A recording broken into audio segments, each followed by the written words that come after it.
Class IBPS RRB clerk mains का paper आज आप लोगों ने दिया, उसी का एनालिसिस इस वीडियो में मैं देने जा रहा हूँ।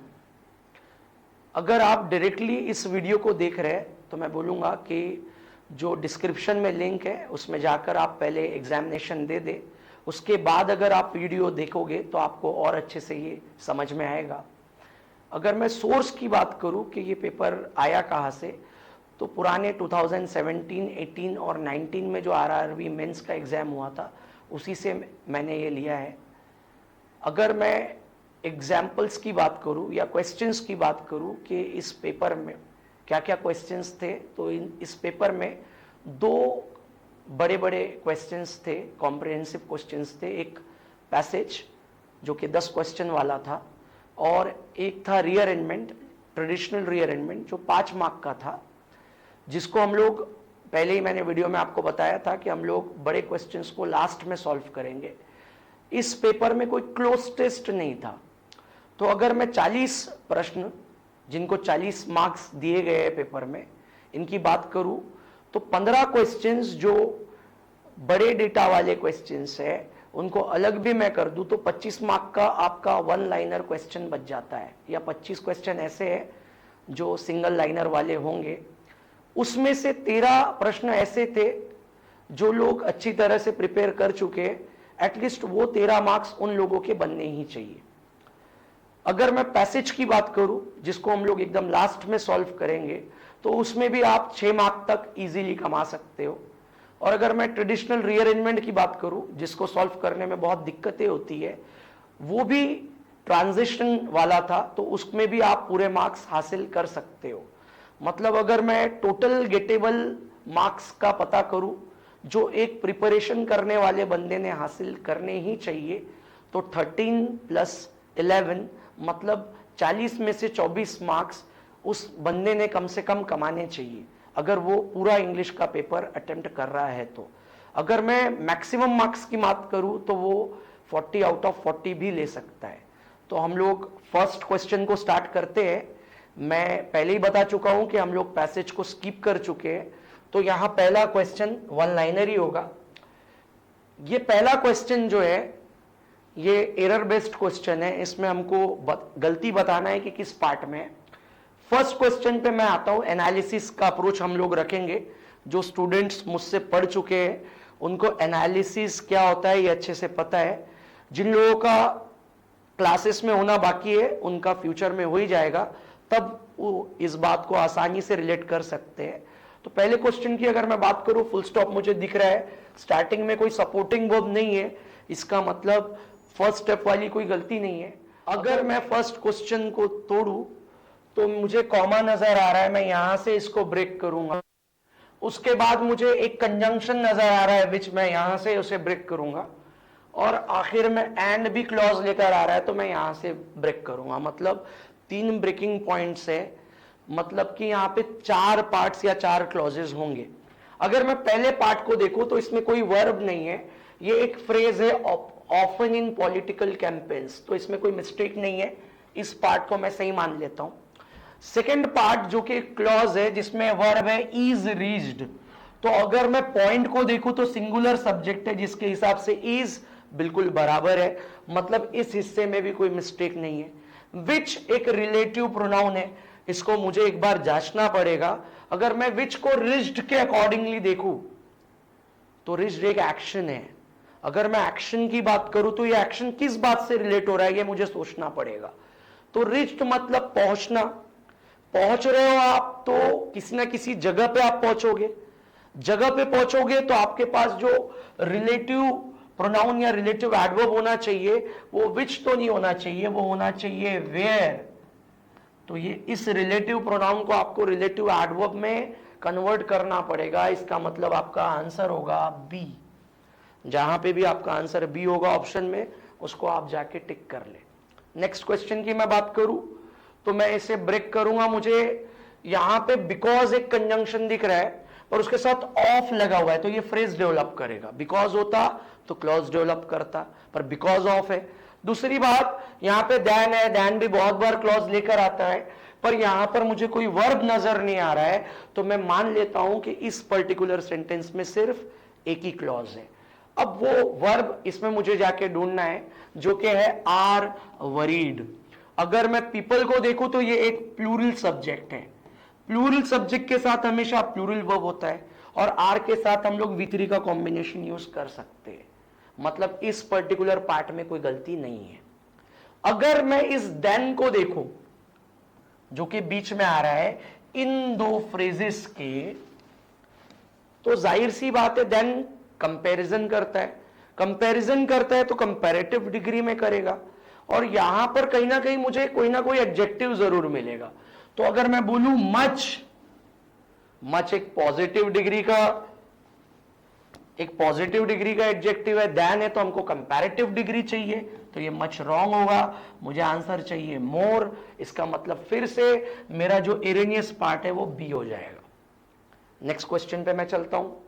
नेक्स्ट क्वेश्चन को अगर मैं तोड़ने की कोशिश करूं तो सेम मुझे एक फ्रेज मिल रहा है बिकॉज ऑफ, बिकॉज होता तो मैं वहां से तोड़ लेता, पर बिकॉज ऑफ फ्रेज डेवलप करता है तो मैं नहीं तोड़ूंगा। इसका मतलब और कोई कंजंक्शन नहीं है, इसका मतलब ये होगा कि इस सेंटेंस में एक ही क्लॉज है। क्लॉज में अगर मैं वर्ब ढूंढूं तो वर्ब होगा हैव फॉलन, जो कि दिख रहा है हम लोग सपोर्टिंग वर्ब से वर्ब ढूंढते हैं। इसका मतलब मेरे पास में इतना लंबा चौड़ा सब्जेक्ट है। अब इस सब्जेक्ट में प्रीपोजिशंस आए हैं, यहां पर आया है, यहां पर आया है, मतलब मैं लिंक्स को इकट्ठा कर लेता हूं। इसका मतलब मेरे पास टोटली 4 लिंक्स है, जिसमें पहली लिंक का नाउन है द नंबर ऑफ। अगर मैं द नंबर ऑफ का रूल बोलूं तो द नंबर ऑफ हमेशा प्लूरल नाउन और सिंगुलर वर्ब लेकर आता है। तो अगर मैं बात करूं प्लूरल नाउन की स्टूडेंट्स आ रहे हैं यहां पे, पर सिंगुलर वर्ब जो एस वाला होता है वो नहीं आ रहा है, यहां हैज होना चाहिए। जिसका सिंटैक्स हुआ है उसको ये सेंटेंस बनाना ही है, क्योंकि द नंबर ऑफ का रूल है, उसको पता होना चाहिए। ये पहले 2 सेंटेंसेस थोड़े से हार्ड थे, पर ये वाला सेंटेंस सीधा रूल लेके आ रहा है, तो आपको आंसर निकालते आना चाहिए। नेक्स्ट क्वेश्चन पे मैं चलता हूं। मुझे यहां पे एक कंजंक्शन स्टार्टिंग में नजर आ रहा है व्हेन, और यहां पर एक कॉमा है जहां से मैं सेंटेंस को तोड़ दूंगा। व्हेन जब भी एज अ कंजंक्शन यूज होता है तो उसका टेंस भी हमको चेक करना पड़ता है। अगर मैं टेंस की बात करूं क्लास, तो ये दोनों सेंटेंसेस मुझे पास्ट, या दोनों क्लॉजेस मुझे पास्ट टेंस में नजर आ रहे हैं। और व्हेन का एक रूल है कि अगर क्रिया एक के बाद एक हो रही है, तो मैंने बताया था आपको कि आप दोनों क्लॉजेस को सिंपल पास्ट में डालोगे, पर अगर क्रिया एक साथ हो रही है तो जो व्हेन वाला क्लॉज है आप उसको पास्ट कंटिन्यूअस में डालोगे और दूसरे वाले को सिंपल पास्ट में। तो हम पहले चेक कर लेते हैं कि ये करते करते हो रहा है कि करते ये या करने के बाद हो रहा है। तो एक बंदा है जो रास्ते से जा रहा है, उस पर अचानक कोई डॉग अटैक कर दे रहा है, उससे नीचे गिरा दे रहा है। तो ऐसा कब होगा? जब वो चल रहा था, मतलब करते करते ये क्रिया हो रही है। इसका मतलब मुझे व्हेन वाला क्लॉज पास्ट कंटिन्यूअस में लेना चाहिए था, जो कि होना चाहिए वॉज वॉकिंग। इसका मतलब इस पर्टिकुलर ए वाले पार्ट में गलती है, और ये भी गेटेबल क्वेश्चन है, आप इसको सॉल्व कर सकते हो। नेक्स्ट क्वेश्चन पे चलते हैं क्लास। नेक्स्ट 4 क्वेश्चन भी एरर्स ही है, मतलब कुल मिलाकर 8 एरर्स थे, जिसमें से 2 हम अच्छे से बना पाए इजीली, 2 में हमको काफी एफर्ट्स लगाने पड़े। मैं आगे बढ़ता हूं। इस सेंटेंस को अगर मैं तोड़ूं तो मुझे आगे कोई कंजंक्शन या कॉमा नहीं दिख रहा है, मैं डायरेक्ट वर्ब से तोड़ता हूं, तो ये होगा कैन कॉज्ड। कैन का तो काउंट चेक नहीं होता, पर कैन का फॉर्मूला जरूर चेक होता है, और कैन के फॉर्मूले में हम लोग V1 यूज करते हैं। मुझे यहां दिख रहा है कि यहां पे V2 V3 यूज हुआ है, इसका मतलब सी वाला पार्ट एरेनियस है। ये तो डायरेक्टली आप निकाल सकते हो, बहुत ही आसान क्वेश्चन है, तो आपका आंसर जाएगा सी। नेक्स्ट क्वेश्चन की तरफ मैं जाता हूं। नेक्स्ट क्वेश्चन में मुझे कुछ कंजंक्शंस दिख रहे हैं, दैट है एक, और एक कॉमा लगा हुआ है, तो मैं यहां से इसको तोड़ूंगा। दूसरी बात, दैट यहां पे रिलेटिव प्रोनाउन की तरह ट्रीट हुआ है, और उसका सब्जेक्ट है इश्यू ऑफ क्रोनिक एपिटिलिज्म, जो कि एक सिंगुलर सब्जेक्ट है। सिंगुलर है तो मैं वेयर तो बिल्कुल यूज नहीं कर सकता, डायरेक्टली मुझे पता चल रहा है वॉज आना चाहिए। दूसरी बात, इस चीज के लिए, नॉन लिविंग थिंग के लिए हम लोग विच भी यूज करते हैं, दैट भी यूज करते हैं, तो ये वाला जो कंजंक्शन है ये रॉन्ग नहीं होगा, पर वर्ब में मुझे डायरेक्टली गलती नजर आ रही है, तो आपको डायरेक्ट आंसर मिल जाएगा वॉज। ये भी बहुत ही आसान क्वेश्चन था। नेक्स्ट क्वेश्चन की तरफ मैं चलता हूं। नेक्स्ट क्वेश्चन अगर मैं देखूं तो यहां भी कोई कंजंक्शन नहीं है, मैं डायरेक्टली वर्ब से तोड़ूंगा। एक कंजंक्शन है वैसे, एंड, जो कि हेरिटेबल एंड अदर डिसऑर्डर्स को जोड़ रहा है, कोई अलग पार्ट को नहीं जोड़ पा रहा। और मैंने आपको बताया क्लासेस में कि जब हम लोग दो वर्ड्स को जोड़ते हैं कंजंक्शन से, तो हम कंजंक्शन को अवॉइड करते हैं। तो मैं आगे बढ़ूंगा, मैं इस सेंटेंस को तोड़ूंगा आर से लेकर आर पर ही, क्योंकि रिवॉल्यूशनरी मेरा एडजेक्टिव फॉर्म है। अब मैं यहां पे रियल सब्जेक्ट ढूंढने की कोशिश करता हूं, क्योंकि ये मेरा पूरा सब्जेक्ट पोर्शन है, और यहां पर एक प्रेपो है, और हमको पता है रियल सब्जेक्ट हमेशा पहली लिंक में होता है, और वो है सिंगुलर सब्जेक्ट आइडिया। सिंगुलर है तो वर्ब भी सिंगुलर होना चाहिए, जो कि नजर नहीं आ रहा है। यहां पर ई आर दिया हुआ है, ईज होना चाहिए, मतलब एरर जाएगा डी वाले पार्ट में, तो आपका आंसर होगा डी। ये भी आसान क्वेश्चन था, सिंटैक्स बेस्ड ही था। लास्ट क्वेश्चन पे चलते क्लास हम लोग। यहां पर मुझे कोई भी कंजंक्शन नजर नहीं आ रहा, यहां का वर्ब स्टार्ट हो रहा है रिक्वेस्टेड पे, और यहां पे टू ग्रांट इंफिनिटिव है, मैं इसको भी अंदर ले लूंगा जिस तरह से हम लोग वर्ब का रीजन बनाते हैं, ठीक है। अब यहां पर एक इंफिनिटिव है टू ग्रांट, वो सही नजर आ रहा है मुझे, और जो रिक्वेस्टेड और टू ग्रांट, ये जो एक इंफिनिटिव और मेन वर्ब के बीच में जो ऑब्जेक्ट फंसा हुआ है, देयर प्रिंसिपल, उसका कुछ एडजेक्टिव फॉर्म यहां पे दिया हुआ है काइंड। अब काइंड और इनफ साथ में लगा हुआ है। अगर मैं इनफ और काइंड की बात करूं तो काइंड एक एडजेक्टिव है और इनफ एक एडवर्ब है। मैंने आप लोगों को बताया था कि इनफ एक ऐसा एडवर्ब है, एडवर्ब ऑफ क्वांटिटी है, जिसको आप एडजेक्टिव के हमेशा बाद में रखना है। एक ग्लिच आ गया था क्लास, पर मैंने आंसर निकाल लिया था, काइंड इनफ होना चाहिए, तो वो जिस पार्ट में है उसको आप एरेनियस मान ले। नेक्स्ट सेट ऑफ क्वेश्चंस की तरफ हम चलते हैं। Next set of question word usage पे। वर्ड यूसेज में एक वर्ड दिया होता है जिसपे आपको सेंटेंसेस चेक करने हैं कि भाई उन सेंटेंसेस में वो वर्ड सही है या गलत है। इसके हेडिंग में एक ट्रिक छुपी हुई है क्लास, इसकी हेडिंग पढ़ना बहुत जरूरी है। यहां पर हमको दिया हुआ है कि बोल्ड वर्ड करेक्टली जहां यूज नहीं की हुआ है वो सेंटेंस हमको चुनने हैं। मतलब जिस सेंटेंस में ये वर्ड सही यूज हुआ है वो सेंटेंस चॉइस नहीं करने हैं, वो करने हैं जिसमें ये गलत हुआ है। अब यहां पे एक थोड़ा सा ट्रिक और है कि choose the correct option. Correct option choose नहीं करना है। करेक्ट ऑप्शन क्या है? करेक्ट ऑप्शन जो इनकरेक्ट सेंटेंस है उनका करेक्ट ऑप्शन चॉइस करना है, ना कि आपको सही वाले सेंटेंसेस चॉइस करके देने हैं। आपको यहां पे गलत सेंटेंसेस चॉइस करने हैं और उनका करेक्ट ऑप्शन, मतलब कि उनका ऑप्शन सिलेक्ट करना है। तो हम लोग सेंटेंसेस को देखते हैं। मेंटेन एक वर्ब है। अब इस सेंटेंस में मैं वर्ब को तोड़ूं तो मैं बोलूंगा continues to maintain. She singular subject है तो कंटिन्यूज एस वाला सही है, टू के साथ मेंटेन सही है, शी के लिए हर बराबर है, मतलब ग्रामेटिकल कोई मिस्टेक नहीं है इस सेंटेंस में। सेंटेंस में पढ़ता हूं, she continues to maintain her silence, उसने अपनी साइलेंस को बरकरार रखा या रखती है बोला जा रहा है, तो इस सेंटेंस में कोई मिस्टेक नहीं है, ये सेंटेंस सही सेंटेंस है। नेक्स्ट सेंटेंस में देखता हूं, इसको मैं हैव से तोड़ूंगा और ये मेन वर्ब पे खत्म होगा। दे के लिए हैव बिल्कुल सही है, मेंटेन्ड V3 भी सही है उसके साथ में, और दूसरी चीज ऑलवेज जो है मेन वर्ब के पहले रखा गया है। वैसे ऑलवेज आप सिंपल प्रेजेंट में रखते हो, प्रेजेंट परफेक्ट टेंस में भी रख सकते हो, ये भी सही है। सेंटेंस अगर मैं पढ़ूं, they have always maintained high standards of professional conduct, तो मीनिंगफुल है, मतलब इसमें भी कोई मिस्टेक नहीं है। थर्ड सेंटेंस अगर मैं देखूं, इट वॉज ऑब्वियस, या दैट से मैं इसको तोड़ूंगा। It was obvious that the house had been poor maintained. अब इस सेंटेंस को पहले ग्रामेटिकली अचीव कर लेते हैं। इट के साथ वॉज सही है, एक एडजेक्टिव आ सकता है, सही है। दैट कंजंक्शन है, यहां पर वर्ब है हैड से लेके मेंटेन तक। हैड का काउंट चेक नहीं करते हम लोग, हैड बीन के बाद V3 आता है, ये भी सही है। पर मेंटेन्ड एक वर्ब का थर्ड फॉर्म है। मेन वर्ब के साथ कभी भी एडजेक्टिव नहीं जोड़ा जाता, ये पुअर एक एडजेक्टिव है। हमको क्या चाहिए? हमको चाहिए एडवर्ब, जो मेन वर्ब के साथ आए, मतलब ये होना चाहिए था पुअरली मेंटेन, ना कि पुअर मेंटेन। इसका मतलब सेंटेंस ये वाला रॉन्ग है और हमको गलत वाला ही सेंटेंस चाहिए और उसका सही ऑप्शन उठाना है। गलत वाला सेंटेंस है सी गए में, तो फोर्थ वाले ऑप्शन में ये हमारा करेक्ट ऑप्शन है। अगर सही वाला पूछता तो आंसर होता ए एंड बी, पर इसने गलत वाला पूछा तो मैं बोलूंगा ओनली सी। नेक्स्ट क्वेश्चन पे आता हूं क्लास में। नेक्स्ट क्वेश्चन में हाइजीन के बारे में पूछा गया है। हाइजीन एक नाउन है। सेंटेंस मैं पहला देखता हूं, यहां पे वर्ब कंजंक्शन आया, वर्ब आया, यहां से टूट जाएगा ये, और यहां पर भी ये वर्ब है, तो हमको ये याद रखना है। कंटेनर्स के लिए आर बराबर है, आर के साथ V3 आता है। Containers are made of materials, materials के लिए विच सही है, मटेरियल्स के लिए आर भी आता है। उसके बाद materials which are hygiene, non poisonous, non harmful, ये दोनों एडजेक्टिव है और दो एडजेक्टिव के साथ नाउन को जोड़ रहा है, गलत।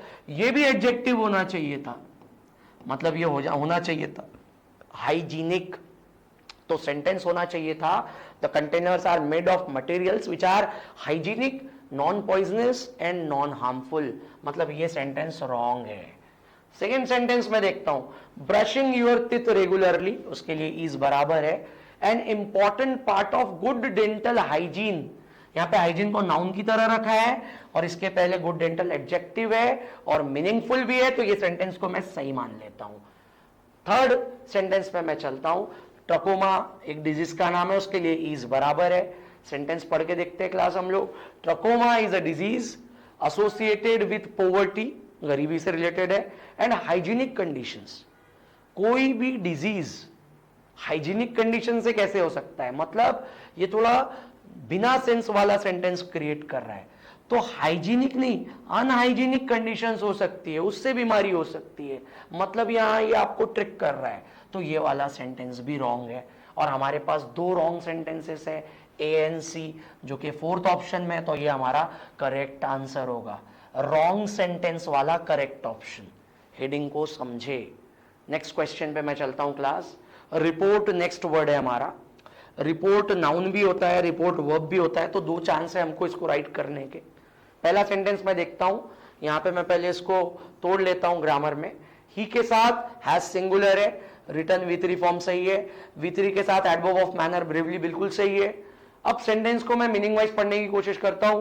ही has bravely written the report on corrupt officers, तो वो रिपोर्ट बना सकता है नाउन फॉर्म में, बिल्कुल सही है, ग्रामेटिकल भी है, मीनिंगफुल भी है, सेंटेंस में कोई मिस्टेक नहीं है। सेकेंड सेंटेंस अगर मैं देखूं तो यहां पे वर्ब था हैज रिपोर्टेड, तो अगर मैं हैज रिपोर्टेड देखूं, हैज प्लस V3 सही है। मीनिंग वाइज देख लेते हैं हम लोग। The manager has reported the matter to the CEO, manager CEO को मैटर रिपोर्ट कर सकता है, इसका मतलब ये वाला सेंटेंस ग्रामर और मीनिंग दोनों में सही है। तीसरा वाला सेंटेंस देखते हैं क्लास। तीसरा वाला सेंटेंस यहां पे वर्ब ले रहा है हैड। अब बोल रहा है सेंटेंस, हैड का तो काउंट चेक नहीं करते हम लोग, हैड पास्ट में होता है। The company had an excellent report with its client, company का एक्सेलेंट रिपोर्ट है अपने क्लाइंट्स के साथ। अगर मैं ग्रामेटिकली देखूं तो सेंटेंस सही है, पर मीनिंग वाइज रॉन्ग है, क्योंकि क्लाइंट के साथ रिपोर्ट क्या होगा, कंपनी का क्लाइंट के साथ रिपोर्ट नहीं हो सकता है, रेपो हो सकता है, मतलब कि संबंध हो सकता है, तालमेल हो सकता है। बेफिजूल में इस नाउन को रॉन्ग किया गया है, सेंटेंस रॉन्ग है, इसका मतलब हमको रॉन्ग सेंटेंस मिल रहा है सी, जो कि 4 नंबर पर ही है, तीनों ऑप्शन 4 नंबर पे नजर आ रहे हैं। यहां पर आप कई बार कंफ्यूज हो जाते हैं, एक जैसे ऑप्शंस आए तो कंफ्यूज नहीं होना है, सीधा अगर आपने सही तरीके से तोड़ा है तो टिकिंग करना है। नेक्स्ट क्वेश्चन पे मैं चलता हूं क्लास। नेक्स्ट क्वेश्चन भी वर्ड यूसेज का ही है क्लास। इसका जो वर्ड है अफेक्ट, ये एक वर्ब है, मैं पहले ही आपको बता दूं। अब यहां पर इस सेंटेंस में मैं अगर वर्ब को तोड़ू तो विल अफेक्ट होगा। टेकन V3 है, बिना सपोर्टिंग वर्ब का V3 हमारे काम का नहीं होता है, मैंने आपको लेक्चर्स में पढ़ाया भी है। तो अगर मैं देखूं यहाँ पे मीनिंग वाइज विल के साथ अफेक्ट तो सही है, फॉर्म वाइज V1 होना चाहिए। मीनिंग वाइज देख लेते हैं, the decisions taken by the management committee will affect everyone in the company, कि जो मैनेजमेंट कंपनी ने डिसीजन लिए हैं वो कंपनी में हर किसी को अफेक्ट करेगा, तो ये सेंटेंस मीनिंगफुली भी सही है। नेक्स्ट सेंटेंस क्लास में देखता हूं, यहां पे वर्ब है हैड। अगर मैं इस सेंटेंस को देखूं, तो सेंटेंस बोल रहा है ग्रामेटिकली तो हैड का कोई काउंट चेक नहीं कर सकते और टेंस भी नहीं है, टाइम नहीं है, तो टेंस चेक नहीं होगा। सेंटेंस में मीनिंग में चेक करता हूं, the ministers presence during the crisis had Kameng affect. अब मैंने पहले ही आपको बोला था ये ऑब्जेक्ट पोजीशन है और अफेक्ट जो है वो नाउन पोजीशन अक्वायर कर रहा है, क्योंकि लिंक में लास्ट वर्ड नाउन होता है। कामिंग यहाँ पे एडजेक्टिव है और यहाँ पे अफेक्ट तो वर्ब है, ये नाउन तो कभी नहीं बन सकता। तो इसका मतलब है यहाँ गलत वर्ड डाला जा रहा है, कामिंग इफेक्ट होना चाहिए था, मतलब ये वाला सेंटेंस आपको रॉन्ग मिल रहा है। थर्ड सेंटेंस पे मैं चलता हूं, pesticides, climate change and loss of habitat will continue to affect, ये हमारा वर्ब है, विल कंटिन्यू से अफेक्ट तक, विल के बाद V1 बराबर है और टू के साथ भी V1 बराबर है, उनकी पॉपुलेशन को अफेक्ट करेगा। उनकी मतलब किसी प्राणी की पॉपुलेशन की बात कर रहा है। तो सेंटेंस ग्रामेटिकली तो सही है, मीनिंग वाइज भी सही है, मतलब आंसर है बी। ये भी फोर्थ ऑप्शन में रखा हुआ है क्लास। तो आप लोग ट्रिक हो सकते हैं, ट्रिक ना हो, आपको गलत वाले ढूंढ ले हैं और वो बी जो है फोर्थ में मुझे मिल रहा है। नेक्स्ट क्वेश्चन में देखता हूं, अबाइड। अबाइड भी एक वर्ब है क्लास, पालन करना इसका मीनिंग होता है, अगर आपको मीनिंग नहीं पता है तो।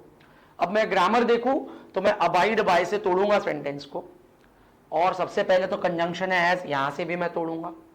शी एक सिंगुलर सब्जेक्ट है तो उसके साथ सिंगुलर वर्ब होना चाहिए एस वाला, जो कि नहीं आ रहा है, मतलब ये सेंटेंस ग्रामेटिकली रॉन्ग हो रहा है, तो इसको हमको रॉन्ग मानना पड़ेगा। सेकेंड सेंटेंस में देखता हूं, इसका वर्ब है आर से लेकर तो बाय तक के, क्योंकि are main verb, infinitive, by सब वर्ब में आएगा। अब अगर मैं देखो ऑल मेंबर्स, मेंबर्स के लिए आर बराबर, आर के साथ V3 आ सकता है, 2 + V1 सही है, अवॉइड के साथ बाय आता है फ्रेज में। अब सेंटेंस को मैं मीनिंग वाइज पढ़ने की कोशिश करता हूं, all members are required to abide by the society's code of ethics and professional conduct, कि सारे मेंबर्स को प्रोफेशनल जो सोसाइटी के रूल्स एंड रेगुलेशन है उसका पालन करना पड़ता है। तो बिल्कुल सही है, मीनिंग वाइज भी सही है, ग्रामेटिकली भी सही है, ये सेंटेंस करेक्ट माना जाएगा। लास्ट सेंटेंस में देखता हूं, लास्ट सेंटेंस में हैज से तोड़ूंगा बाय तक के, मेन वर्ब और प्रीपोजिशन अंदर आएगा।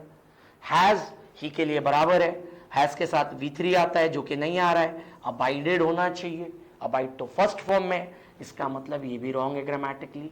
तो हमारा ए और सी मीनिंग वाइज तो सही हो सकता था पर ग्रामेटिकली रॉन्ग किया गया है, तो आपको आंसर लेना पड़ेगा ए एंड सी, जो कि रॉन्ग वाला है, उसको आपको टिक करना पड़ेगा, जो कि सेकंड ऑप्शन में। नेक्स्ट सेट ऑफ क्वेश्चंस की तरफ चलते हैं class. Next set of questions जो है वो कनेक्टर्स पे दिए गए हैं। हेडिंग में ही आपको पता चल रहा है कि आपको 2 लाइंस दी गई है जिनको आपको जोड़ना है इन 3 कनेक्टर के बेसिस पे। तो मैंने आप लोगों को plus plus minus minus plus minus minus plus के एंगल्स पढ़ाया है, कॉन्ट्रास्ट, कॉज एंड इफेक्ट और बाकी ग्रुप्स को मद्देनजर रखते हुए ये सॉल्व करना पड़ता है, उसी एंगल से मैं भी सॉल्व करूंगा। तो सबसे पहले तो मैं पता कर लेता हूं कि ये देयरफॉर किस ग्रुप से, तो ये कॉज एंड इफेक्ट के ग्रुप से है, ऑप्शन पहले पता कर लेता हूं। डिस्पाइट मेरा कॉन्ट्रास्ट ग्रुप से है और बट भी मेरा कॉन्ट्रास्ट ग्रुप से है। अब दोनों सेंटेंस को मैं पढ़ता हूं कि भाई usage of polythene bags less than 14 microns in shops has still not stop, कि भाई प्लास्टिक जो 40 माइक्रॉन के नीचे है वो अभी तक बंद नहीं हुए, तो ये तो एक नेगेटिव बात हुई, बंद होने चाहिए, पॉल्यूट कर रहे हैं पूरे दुनिया को। सेकेंड अगर मैं सेंटेंस देखूं तो बोल रहा है the ban in the state. अब अगर कोई चीज गंदी है उस पर बैन लगाया जा रहा है तो ये एक पॉजिटिव बात है, बैन को देख के निगेटिविटी ना ले आप। बैन किसका है, बात प्लास्टिक की चल रही है, प्लास्टिक का बैन अच्छा माना जाएगा, बात पॉजिटिव हुई। एक साइड पॉजिटिव चल रही है एक साइड नेगेटिव, तो कॉज एंड इफेक्ट तो नहीं आ सकता। बचे 2 कॉन्ट्रास्ट वाले कंजंक्शंस, एक तो बी आएगा या बी और सी आएगा दोनों मिला के, पर ऐसा कोई ऑप्शन यहां पे अवेलेबल नहीं है, इसका मतलब दोनों में से एक सिलेक्ट करना पड़ेगा। अब अगर मैं डिस्पाइट की बात करूं तो ये एक सिंपल सेंटेंस का कंजंक्शन है, और बट की बात करूं तो कंपाउंड सेंटेंस का कंजंक्शन है। कंपाउंड सेंटेंस तभी आ सकता है जब 2 क्लॉज है, क्लॉज जब भी होते हैं जब वर्ब आए, मैंने आपको पढ़ाया है। तो यहां पर ध्यान दो, यहां तो वर्ब आ रहा है हैज स्टिल, यहां पर कोई वर्ब अवेलेबल नहीं है, कोई वर्ब नहीं है, मतलब ये एक क्लॉज है और ये एक फ्रेज है। एक क्लॉज एक फ्रेज हम सिंपल सेंटेंस में लेते हैं, कंपाउंड में नहीं लेते, मतलब हमारा फाइनल आंसर होगा डिस्पाइट, जो कि बेस्ट है ओनली बी, थर्ड वाला। क्लास समझा आपको? यहां पर कॉन्ट्रास्ट होता तो आप डायरेक्टली उठा लेते, पर यहां पर आपको कॉन्ट्रास्ट के भी ग्रुप्स को तोड़ना पड़ेगा। तो ये थोड़ा डिटेलिंग वाला पार्ट था, अच्छे से करेंगे तभी ये क्वेश्चन बन पाएगा। नेक्स्ट क्वेश्चन में देखता हूं। नेक्स्ट क्वेश्चन के पहले मैं कंजंक्शन का पता लगा लेता हूं। हाउएवर फिर से कॉन्ट्रास्ट ग्रुप से है, अगर एडिशनली की बात करूं तो एडिशनल ग्रुप से है, सिमिलैरिटी ग्रुप से है, मतलब ऑल ये आंसर तो कभी नहीं बनेगा यहां पे, ठीक है। अब सेंटेंसेस को हम लोग पढ़ लेते हैं कि there are drastic changes Europe and central Asia in the corruption perception, कि भाई करप्शन के परसेप्शन में एक ड्रास्टिक मतलब बड़ा बदलाव आया है, तो ये तो पॉजिटिव बात है, जाहिर सी बात है, करप्शन में बदलाव आना पॉजिटिविटी लेके आ रहा है, करप्शन कम हो रहा है इसका मतलब। दूसरा क्या बोल रहा है, this does not mean that the region is immune from corruption. दूसरा बोल रहा है इसका मतलब ये नहीं है कि भाई पूरा करप्शन मुक्त हो गया, मतलब अभी भी करप्शन है, मतलब ये निगेटिविटी दे रहा है, मतलब कॉन्ट्रास्ट ग्रुप से आप आसानी से निकाल सकते हैं। एक ही एक हमारे पास कंजंक्शन है जो कॉन्ट्रास्ट पे जा रहा है, वो है ओनली ए, जो कि सेकंड ऑप्शन में। नेक्स्ट क्वेश्चन पे चलते हैं क्लास, बहुत ही इजी था, आप सॉल्व कर सकते हैं क्लास उसको। अगर मैं 10 को देखूं तो कॉज एंड इफेक्ट से है, देयरफॉर भी कॉज एंड इफेक्ट से है क्लास, और येट कॉन्ट्रास्ट ग्रुप से है। अब सेंटेंस में देख रहा हूं, we have to take joint action today for a healthier tomorrow. आज हमको डिसीजन लेना है, कल अगर हमको एक अच्छा भविष्य देखना है तो ये पॉजिटिव बात है। अगर मैं दूसरा पढ़ूं, we will discuss and bring the attention of G20 to fight against anti microbial resistance, किसी अगर जर्म्स के या डिजीज के खिलाफ आप लड़ रहे हो तो ये भी एक पॉजिटिव बात है। सेंटेंस दोनों पॉजिटिव पॉजिटिव चल रहे हैं, तो कॉन्ट्रास्ट वाला कंजंक्शन हट जाएगा।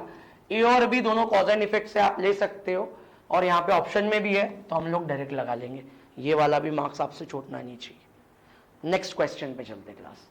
नेक्स्ट क्वेश्चन है, we should save oil, positive बात। There won't be any left in the world, कि भाई नहीं बचेगा, कुछ भी नहीं बचेगा तो माइनस बात है, अगर फ्यूल नहीं रहेगा तो कॉन्ट्रास्ट जैसे कुछ चल रहा है। हेंस जो है कॉज एंड इफेक्ट में कट जाएगा, स्टिल कॉन्ट्रास्ट में, और एल्स जो है वो की वाला कंजंक्शन है, तो इसको मेरे को अलग ग्रुप में डालना पड़ेगा, इसको डिसजंक्टिव कंजंक्शन हम लोग बोलते हैं, ठीक है। अब अगर मैं ये कॉन्ट्रास्ट वाला कंजंक्शन यहां डालू, ये थोड़ा ट्रिकी क्वेश्चन है, क्योंकि प्लस माइनस है तो आप डायरेक्टली कॉन्ट्रास्ट उठा सकते हो, गलत हो जाएगा, आपको सेंटेंस समझना पड़ेगा। We should save oil, still there won't be any left, sentence meaningful ही नहीं बनेगा। स्टिल का मतलब होगा फिर भी, कंजंक्शन है तो हमने ऑयल बचाना चाहिए, फिर भी कुछ नहीं बचेगा, सेंटेंस मीनिंगलेस हो जाएगा, मतलब यहां कॉन्ट्रास्ट काम ही नहीं कर रहा है, मतलब यहां पे काम आएगी, ये डिसजंक्टिव जो कंजंक्शन है और एल्स ये बैठेगा। सेंटेंस बना के देखे, हिंदी में बोल देता हूं नहीं तो, मराठी में बोलते हैं हम लोग नाही तर, तो सेंटेंस होगा वी शुड सेव ऑयल, नहीं तो there won't be any left in the world, कि हमने ऑयल बचाना चाहिए, नहीं तो कुछ भी नहीं बचेगा। समझा? तो ये थोड़ा ट्रिकी था, आपको मीनिंग वाइज भी करना पड़ेगा, तो आंसर बनेगा सी, जो कि थर्ड आपका ऑप्शन है। नेक्स्ट क्वेश्चन की तरफ मैं चलता हूं। इफ मैं देखूं तो कंडीशन में ये एडिशन वाला है और ये सिमिलैरिटी वाला है, तीन अलग अलग ग्रुप है, इनको हमको समझ लेना है। तो अब अगर बात करूं, पहले सेंटेंस पढ़ने पड़ेंगे मुझे। यूएस सी लेवल इन 2100, मतलब 2100वें साल की बारे में बात कर रहा है, is projected to be around 0.6 meters higher on average than it was in 2000, कि सी लेवल जो है जो 2000 में था, 2000वें साल में था, उससे 0.6 मीटर बढ़ेगा कब? 2100 में। भी बढ़ा है क्या? नहीं बढ़ा। इसका मतलब ये फ्यूचरिस्टिक अप्रोच रख रहा है। फ्यूचरिस्टिक अप्रोच सिर्फ कंडीशन में आ सकता है, एडिशन और सिमिलैरिटी में नहीं आ सकता, क्योंकि ये प्रेजेंट की बात कर रहा है और ये फ्यूचर की बात कर रहा है। तो सीधा आप मीनिंग वाइज इफ डाल सकते हो, आप सेंटेंस रख के भी देख सकते हो। क्लास थोड़ा ट्रिकी है, अगर नहीं जम रहा है तो आप स्किप कर सकते हो, पर अगर आप रख के देखो और मीनिंग वाइज पढ़ो तो आपको आंसर जरूर मिलेगा कि US sea level in 2100 is projected to be around 0.6 meter higher on average than it was in 2000 if we are able to significantly reduce greenhouse gas emissions. मतलब यहां पे ये इफ बीच में बराबर बैठ जाएगा, तो आंसर होगा ए, जो कि थर्ड ऑप्शन है। नेक्स्ट सेट देखते हैं क्लास। नेक्स्ट सेट ब्लैंक का है और यहां पर एक ही क्वेश्चन में 3 ब्लैंक्स रखे गए और उसके ऊपर हमको 3 ऑप्शन दिए गए हैं और हमको बताना है कि हम किस क्रम में इन ऑप्शंस को यहां सेट कर सकते हैं। तो पहले थोड़ा सेंटेंस पढ़ना पड़ेगा क्योंकि इंप्लीमेंटेशन भी नाउन है, डिस्क्लोजर्स भी नाउन है और रेजोल्यूशन भी नाउन है। अब अगर मैं सेंटेंस पढ़ूं, with the blank of Reserve Bank of India's new bad loan framework, यहां पे भी एक ब्लैंक है, पता नहीं क्या आने वाला है, पर फ्रेमवर्क के साथ हम क्या कर सकते हैं, तो फ्रेमवर्क हम इंप्लीमेंट कर सकते हैं क्लास। इसका मतलब यहां पे आप इंप्लीमेंटेशन रखोगे तो पहला वाला ऑप्शन जहां जाए वो आ जाएगा। अगर मैं पहला वाला देखूं तो भी यहां पे 2 ऑप्शंस है, एक है हमारे पास में फर्स्ट वाला और एक है थर्ड वाला, ये सेकंड, फोर्थ और फिफ्थ तो नहीं बनेगा। अब पहला 2 3 भी बोल रहा है, 3 2 भी बोल रहा है, तो हमको अब पढ़ के सॉल्व करना पड़ेगा। अब फ्रेमवर्क कैसा होना चाहिए, फ्रेमवर्क कैसा होना चाहिए, तो खुला हुआ होना चाहिए या सॉल्यूशन देने वाला होना चाहिए, तो मैं बोलूंगा सॉल्यूशन देने वाला होना चाहिए, तो मीनिंग वाइज हम लोग यहां पे रेजोल्यूशन डाल देंगे।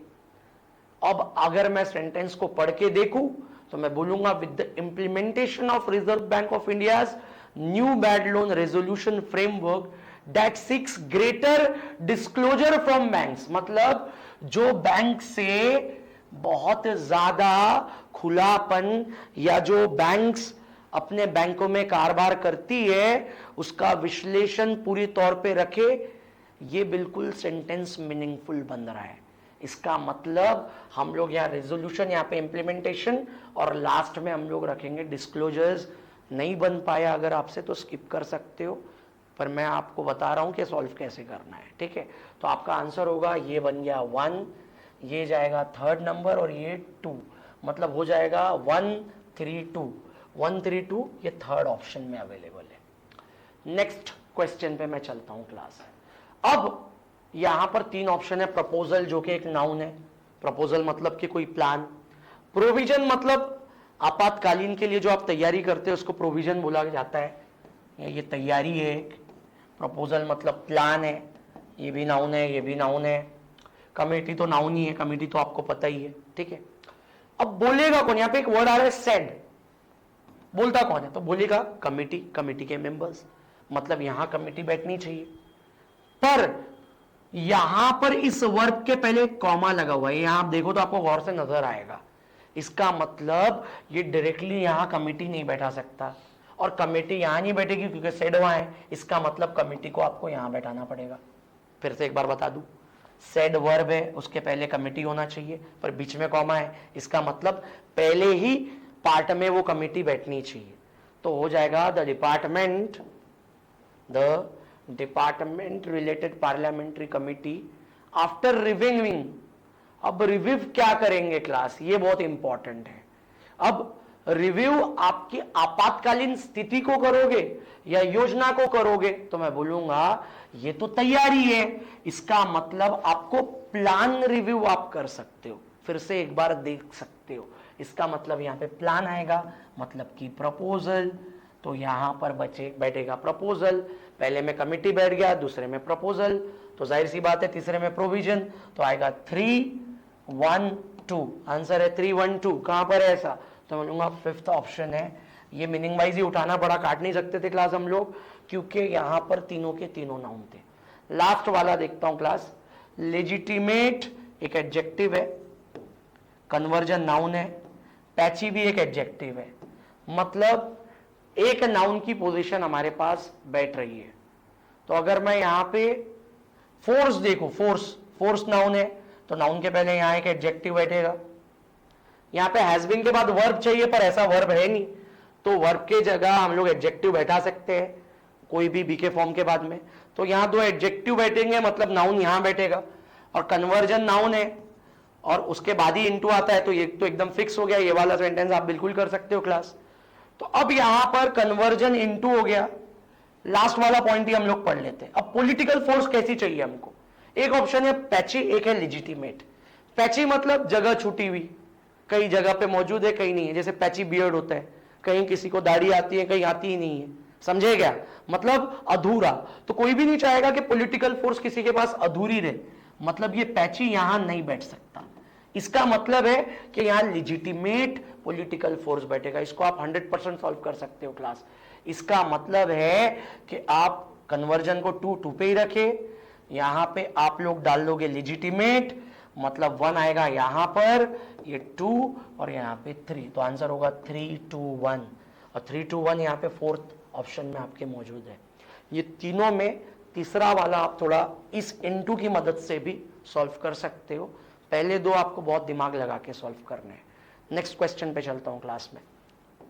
नेक्स्ट क्वेश्चन क्लास, यहां पे आपको क्रम चेंज करना है, मतलब स्वैपिंग का है कि किस वर्ड के जगह आप क्या रखोगे तो आपका सेंटेंस जो है इन ऑप्शंस के मुताबिक सही माना जाएगा। और यहां पे नो रिप्लेसमेंट भी है, तो यहां पर मैं सेंटेंसेस को पढ़ना चालू करता हूं। अगर मैं इस फुल स्टॉप को देखूं और इसके बाद डायरेक्टली वर्ब को ऑब्जर्व करूं, तो फुल स्टॉप के बाद डायरेक्टली V2 फॉर्म कभी अचीव नहीं होगा। कॉमा होता तो हम मान लेते, मतलब ये नो रिप्लेसमेंट का ऑप्शन तो आएगा नहीं। इसका मतलब आपको कुछ ना कुछ चेंजेस करने पड़ेंगे। ये कंज्यूम्ड तो यहाँ पे रॉन्ग है, क्योंकि यहां पर कोई ना कोई आपको नाउन चाहिए रहेगा, समझ रहे? और यहां पर कंज्यूम्ड जो है वो सीधा V2 फॉर्म है, और इस फुल स्टॉप वाले पार्ट में कोई वर्ब नहीं है, क्योंकि आईएनजी फॉर्म बिना सपोर्टिंग वर्ब के तो वर्ब होता ही नहीं है। इसका मतलब जाहिर सी बात है, और यहां पे भी ये आईएनजी फॉर्म है, तो अगर मैं ग्रामेटिकली देखूं तो मैं यहां V2 को लेके आऊंगा, और वो V2 है कंज्यूम्ड, तो यहां पर बी वाला पार्ट आना चाहिए। ये क्लियर हो गया। अब मैं थोड़ा सा सेंटेंसेस को आगे बढ़ता हूं। यहां पे मैं stunning the roof of Paris landmark and getting France and the world. Getting का मतलब शायद आपको पता ना हो, पर स्टनिंग का पता है। स्टनिंग मतलब स्तब्ध कर देना। तो अब स्टनिंग कहां अच्छे से यूज होगा, तो मैं बोलूंगा stunning France and the world, कि भाई पूरे फ्रांस को और पूरी दुनिया को वो स्टन कर रहा है। तो ये जो स्टन है यहां पर होना चाहिए ए, मतलब गटिंग जो हम सॉल्व नहीं कर पाए थे अपने आप वो यहां चले जाएगा। मतलब आपका फाइनल आंसर होना चाहिए BCA, जो कि ये है।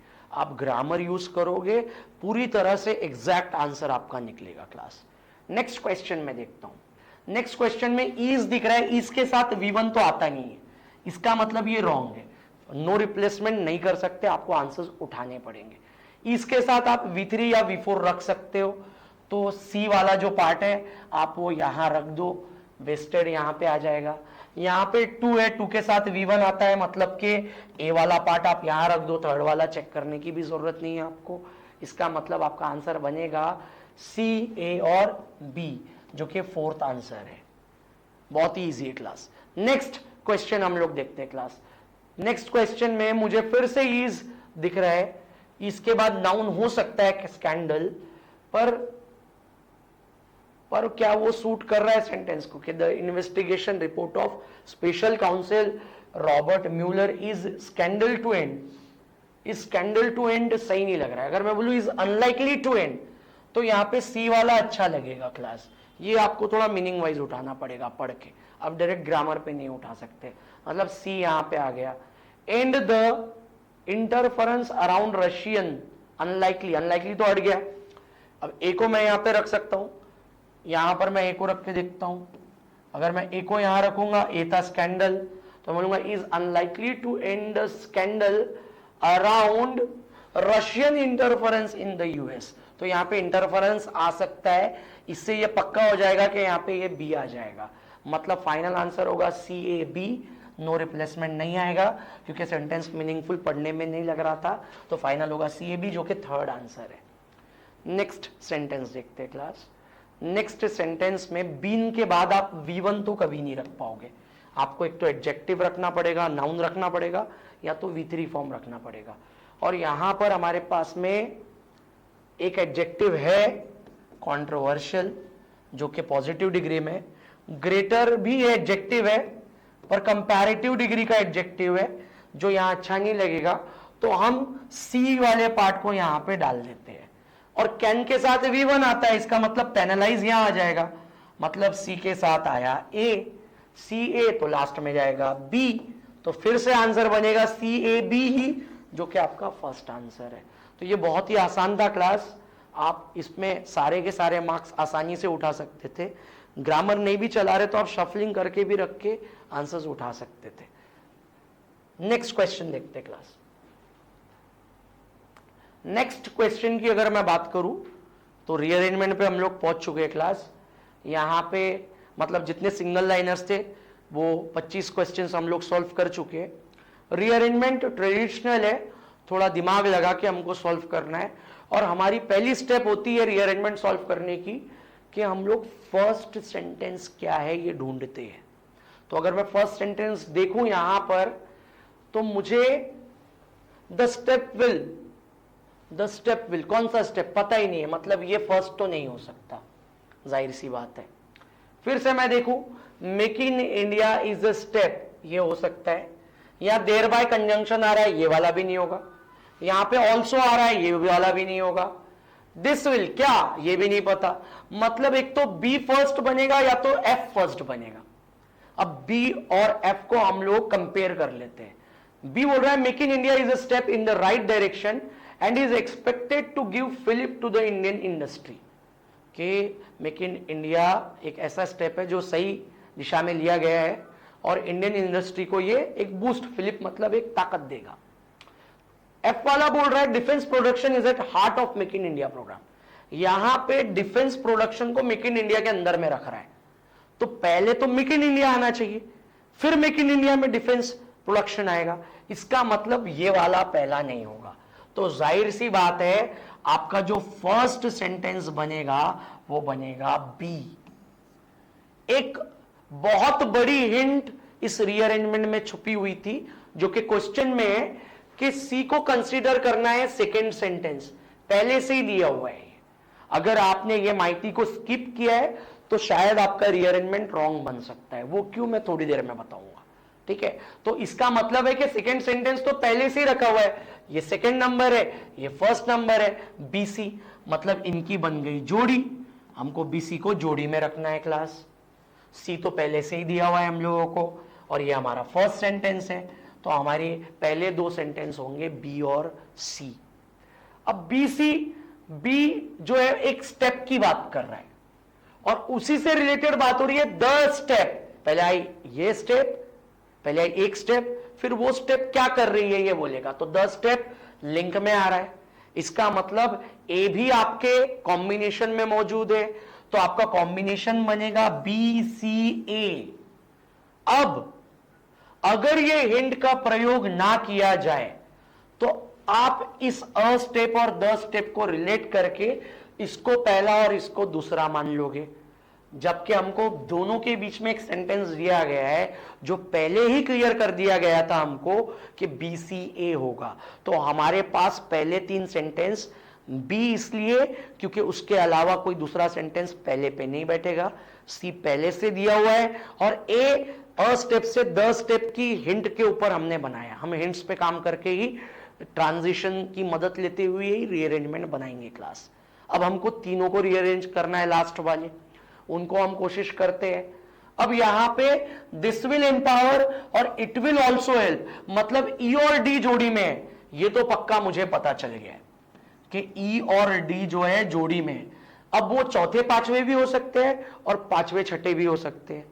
अगर मैं इनको चौथा पांचवा मान लू, ई और डी को, अगर मैं ई और डी को चौथा पांचवा मान लू तो क्या एफ छठा बन सकता है? तो मैं बोलूंगा defence production is at heart of Make in India programme.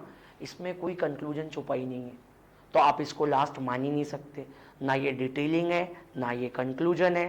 तो आप इसको अगर लास्ट में रखोगे तो ये रॉन्ग लगेगा। ये जो दो सेंटेंसेस है ई और डी जो जोड़ी में है, ये इस एफ वाले सेंटेंस के लिए आ रहे हैं, क्योंकि एफ यहां नहीं बैठ रहा है तो 100% एफ यहां बैठेगा, क्योंकि 1 2 3 तो हमने पहले ही बना लिया। इसका मतलब हमारे पास सारे सेंटेंसेस बन चुके हैं। और ये सिर्फ आपको हिंट के बेसिस पे पढ़ना है। आप पढ़ के हिंट निकाले, आपके आंसर्स बन जाएंगे। अब मुझे पूछा गया है पहला कौन सा है, पहला बी है, बी यहाँ पे सेकंड नंबर पे है। फिर मुझसे पूछा गया थर्ड कौन सा है, थर्ड वाला ए है, 4 नंबर पे दिया हुआ है क्लास। फोर्थ कौन सा है, फोर्थ कौन सा है, हमारे पास फोर्थ रखा हुआ है एफ, एफ हमारा 5वें नंबर पे है। उसके बाद बोला गया है लास्ट कौन सा है, लास्ट है डी, 4 नंबर पे है क्लास। उसके बाद बोला गया है कि भाई पांचवा कौन सा है, पांचवा ई, जो कि 5वें नंबर पे है।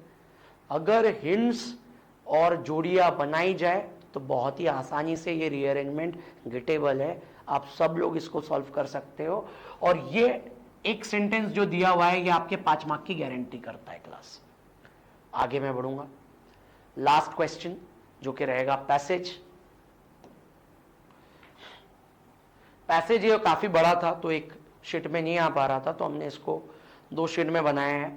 और मैंने पैराग्राफ के नंबर्स भी डाले, क्योंकि जहां जहां पैराग्राफ्स की काम पड़ेगा उन्हीं पैराग्राफ से हम लोग उनकी एनोलॉजी करने की कोशिश करेंगे, और जो लीस्ट इंपॉर्टेंट पैराग्राफ्स है उनको मैं उड़ा दूंगा, नहीं तो आपको समझेगा ही नहीं कि मैं क्या आपको बता रहा हूं। ठीक है, तो यहाँ पे पहला क्वेश्चन हमको यहाँ पे दिख रहा है जो कि बहुत ही बड़ा है, which of the following is true according to the passage.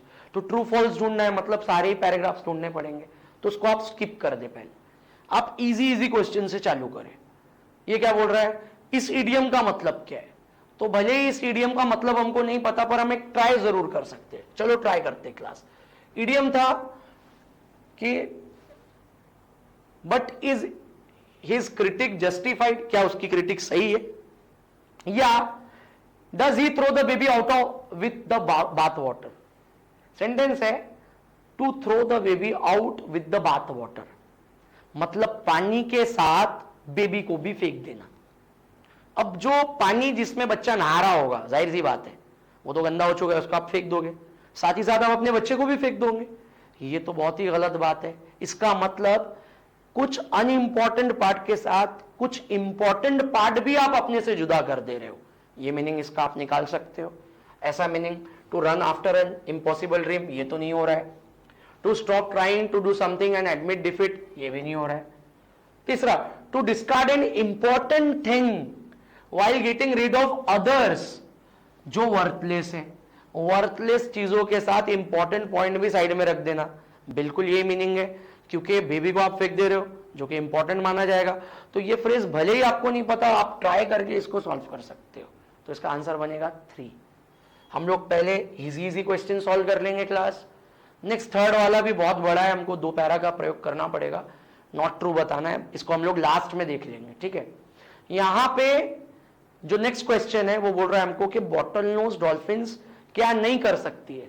इसको हम ढूंढ सकते हैं क्योंकि सिंगल सिंगल वर्ड्स हमको दिख रहे हैं।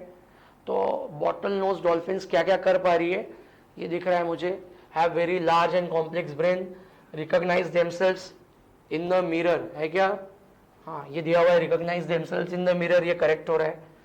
यूज टूल्स, टूल्स यूज कर रही है, ये भी सही है। डिस्प्ले सम लिंग्विस्टिक कॉम्पिटेंसेस, ये भी आ रहा है, सही है ये भी। हैव सेल्फ अवेयरनेस, ये भी सही है, खुद के जानकारी को रखती है।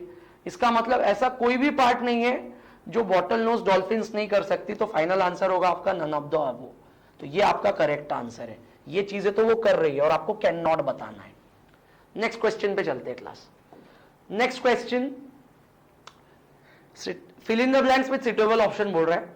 सिटेशंस का एक सेंटेंस दिया हुआ है। सिटेशंस कुछ प्रजाति को बोला जाता है समंदर की। मैंने आपको पहले ही बताया था कि आपको एक बार पैसेज रीड करना है, भले कितना बड़ा हो, ताकि थीम आपको पता चल जाए, उसके बाद ही आप क्वेश्चंस अटेम्प्ट करें, अगर आप पैसेज अटेम्प्ट कर रहे हो तो, ताकि आपकी सटीकता के चांसेस ज्यादा हो जाए। तो अब मैं इस सेंटेंस को पढ़ने की कोशिश करता हूं। Citations should be blank non human persons, तो यहां पे कंसिडर्ड हो सकता है, बाकी के मैं चेक कर लेता हूं। Watched non human persons suit ही नहीं कर रहा है, मीनिंगलेस हो रहा है। वर्शिप्ड, इनकी हम लोग पूजा तो नहीं करेंगे, प्रेड भी यूज नहीं होगा। स्कॉन्ड नॉन ह्यूमन पर्संस, मतलब तिरस्कार किए गए, तो तिरस्कार किए गए और कंसीडर किए गए, इनमें मैं बोलूंगा कंसीडर किए जाने चाहिए, ये ज्यादा अच्छा है। कि भाई कुछ साइंटिस्ट बोल रहे हैं कि सिटेशियंस तो बहुत इंटेलिजेंट है, उनको भी ऐसे पर्संस के तौर पे देखा जाना चाहिए जो नॉन ह्यूमन है, तो इस पे आप एक ट्राई कर सकते हैं, भले ही आपको स्कॉन्ड का मीनिंग नहीं पता है, पर कंसीडर्ड ही वहां सूट होगा। अगर आपको डाउट आया तो आप स्किप कर दें क्लास। नेक्स्ट क्वेश्चन बोल रहा है, इसके बारे में हम लोग लास्ट में देखेंगे, बड़ा क्वेश्चन है। उसके बाद में एलेक्स, एक पैरेट के बारे में दिया गया था, जो कि यहां दिख रहा है मुझे। हमने डायरेक्टली वो पैरा निकाल के रखा है जहां पर ये क्वेश्चन आ रहा है। तो जब आप लोग करोगे, क्योंकि अगर मैं पूरा पैसेज रख देता यहाँ पे तो आपको दिखता ही नहीं कि हम क्या कर रहे हैं, और यहाँ स्क्रोलिंग नहीं है। तो आगे हम लोग बढ़ते हैं, डायरेक्ट में हम लोग पैरा 3 में चलते हैं। एलेक्स पैरोट ऑब्जेक्ट के बारे में क्या क्या कर सकता है ये हमको बताना है। तो यहां बोल रहा है the most famous parrot ever not only learn English words to referentially label many objects and their colours के बारे में। उसके बाद में phrases, same object could be defined by material, colour, shape और ऑब्जेक्ट नेम।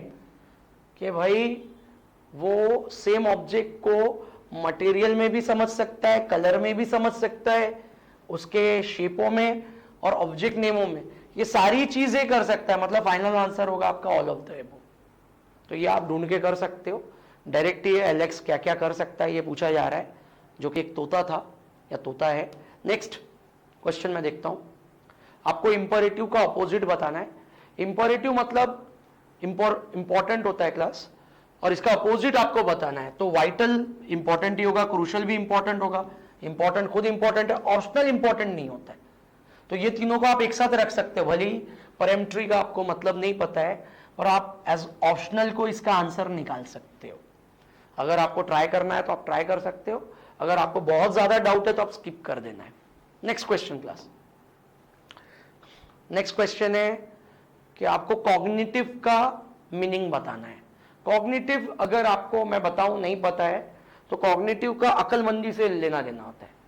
अब अकल पे क्या क्या है, इंटेलेक्चुअल को अकल बोलते हैं हम लोग, फिजिकल प्रोसेस को नहीं बोलते, इकोनॉमिकल को भी नहीं बोलते, स्पिरिचुअल मतलब कि धार्मिक चीज को नहीं बोलते, इंटेलेक्चुअल को और साइकोलॉजिकल को बोल सकते हैं।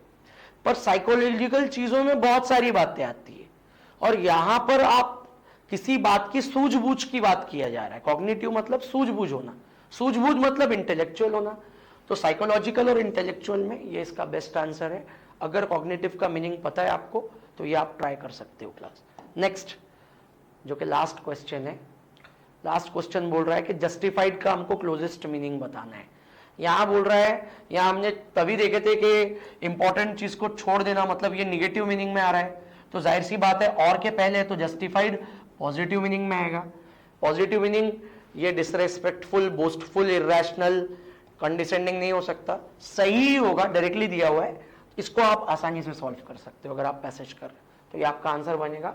जो चीज सही है उसको आप जस्टिफाइड मानोगे। अब जो क्लास इस क्वेश्चन में हमको ये बताना है कि कौन से दिए गए स्टेटमेंट्स में से कौन सा वाला स्टेटमेंट नॉट ट्रू मतलब कि फॉल्स है। तो पहला sentence dolphins live in a primarily acoustic world ये बोल रहा है, जो कि हमको सेकंड पैरा की पहले ही लाइन में दिख रहा है। बोल रहा है dolphins live in primarily acoustic world and use a variety of auditory signals for communication. तो ये बिल्कुल सही है। मैं दूसरा सेंटेंस चेक करता हूं जो डॉग्स के ऊपर में, और डॉग्स वाला जो सेंटेंस है वो हमको थर्ड पैरा में दिया हुआ है। अगर मैं इसको पढ़ूं कि some dogs can not only, यहां दिया हुआ है, और इस सेंटेंस को अगर मैं देखूं तो बोल रहा है सम डॉग्स कैन नॉट। यहां पर ये आपको ट्रिक कर रहा है। यहां पे नॉट ओनली का मतलब होता है कि भाई वो ये भी नहीं वो भी कर सकता है, और यहां बोल रहा है डायरेक्टली कि वो बिल्कुल नहीं कर सकता, जो कि बिल्कुल गलत स्टेटमेंट है। इसका मतलब हमारा ये वाला स्टेटमेंट रॉन्ग है, तो हमारा करेक्ट आंसर होगा 2। और यहां पर कोई नन वाला ऑप्शन नहीं है, नन ऑफ दीज है, और ऑल वाला भी ऑप्शन नहीं है। तो हमको बाकी सेंटेंसेस चेक करने की जरूरत नहीं है, क्योंकि हमको गलत वाला सेंटेंस मिल चुका है। नेक्स्ट फर्स्ट क्वेश्चन पे चलते हैं क्लास। फर्स्ट क्वेश्चन पे आपको बताना है कि दिए गए 5 सेंटेंसेस में से कौन सा ट्रू है, मतलब कि सत्य है। तो सबसे पहला स्टेटमेंट मैं पढ़ता हूं कि bottle nose dolphin is the only species that has the ability to learn and to combine large number of referential symbols. तो मैं बोलूंगा यहां पे ये लास्ट स्टेटमेंट ही जो हमने कुछ आगे के क्वेश्चन में लिया था कि भाई bottle nose dolphins are not alone, यही इस स्टेटमेंट को डिनाई कर दे रहा है। इसका मतलब और भी ऐसे एनिमल्स है जो सीखने की काबिलियत रखते हैं। इसका मतलब पहला स्टेटमेंट हमारा रॉन्ग हो जाएगा। दूसरे पे मैं चलता हूं क्लास, ये बोनोबोस पे है और बोनोबोस भी हमको थर्ड पैरा में मिल रहा है। यहां पर अगर मैं देखूं तो बोल रहा है bonobos can learn and combine, और यहां बोल रहा है bonobos can not learn and combine. मतलब ये स्टेटमेंट रॉन्ग है और हमको ट्रू वाला मतलब कि सत्य वाला स्टेटमेंट चाहिए। नेक्स्ट सेंटेंस में देखता हूं तो मुझे बोल रहा है साइंटिस्ट से दैट, और डॉल्फिन्स एंड चिम्प्स ये दोनों का प्रयोग फर्स्ट पैरा में हुआ है, तो हम फर्स्ट पैरा में आ जाते हैं। फर्स्ट पैरा बोल रहा है डॉल्फिन्स और चिम्प्स के बारे में। वो बोल रहा है कि उनकी ये जो कॉग्निटिव सुपीरियरिटी है उसके ऊपर या उसकी वजह से इनको दूसरी प्रजाति, दूसरी नॉन ह्यूमन एनिमल्स से अलग रखना चाहिए, कि they should be set apart from other non human animals. और यहां पर हमको दिख रहा है कि लिखा हुआ है कि डॉल्फिन्स और चिम्प्स को अदर नॉन ह्यूमन एनिमल्स से अलग रखना चाहिए। तो हमें जो ट्रू चाहिए वो मिल चुका है, वो है थर्ड स्टेटमेंट। मिलेंगे नेक्स्ट वीडियो में क्लास।